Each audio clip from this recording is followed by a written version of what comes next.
బాలు మనోజ్లు ఇద్దరూ గొడవ పడుతూ ఉంటారు డబ్బుల విషయంలో. అయితే ఈ రోహిణి ఉండి, ఏంటత్తయ్య ఇదంతా, ఇలాగే తాగి రోజు గొడవలు చేస్తూనే ఉంటారా అని అయితే అంటూ ఉంటే, అవునమ్మా అవును, వీడు తాగడంలో పెద్ద డిగ్రీలు చేశాడు, అందుకే సభ్యత లేకుండా ఇలా ప్రవర్తిస్తున్నాడన్నట్టు మాట్లాడుతూ ఉంటే ప్రభావతి, అవును నాకు సభ్యత లేదు, నాకు డిగ్రీలు లేవు, నన్ను చదివించావా, కనీసం అమ్మ ప్రేమను పంచావా, కడుపుని అద్దెకిచ్చినట్టు 9 నెలలు నన్ను ఆ కడుపులో మోసి వదిలేశావు, కనీసం వాడిని నెత్తి మీద పెట్టుకున్నట్టు నాకు నీ మనసులో అయినా కనీసం స్థానమైనా ఇచ్చావా, మరలా నువ్వు మాట్లాడతావా, ఇంట్లో వాళ్ళందరికీ నేను కష్టపడి ఇల్లు గడుపుతున్నాను, వడ్డీలు కట్టుకుంటున్నాను, అప్పులు కడుతున్నాను, ఈఎంఐలు కడుతున్నాను, కనీసం ఒక్కరైనా నా కష్టంలో పాలు పంచుకుంటున్నారా అంటూ బాలు మాట్లాడుతూ ఉంటే, బాలు మాట్లాడిన ప్రతి ఒక్క మాటకు మీనా మనసు కరిగిపోతుంది.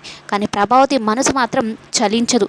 అంతగా కష్టపడుతున్నా కూడా ఇంతసేపటికి కొత్త కోడలు కొత్త కొడుకు అన్నట్టే మాట్లాడుతుందే కానీ వాళ్ళ ముందర నా పరువు తీసేస్తున్నావు, తల తీసేస్తున్నావు అన్నట్టు మాట్లాడుతుందే తప్ప బాలు బాధని అర్థం చేసుకోదు.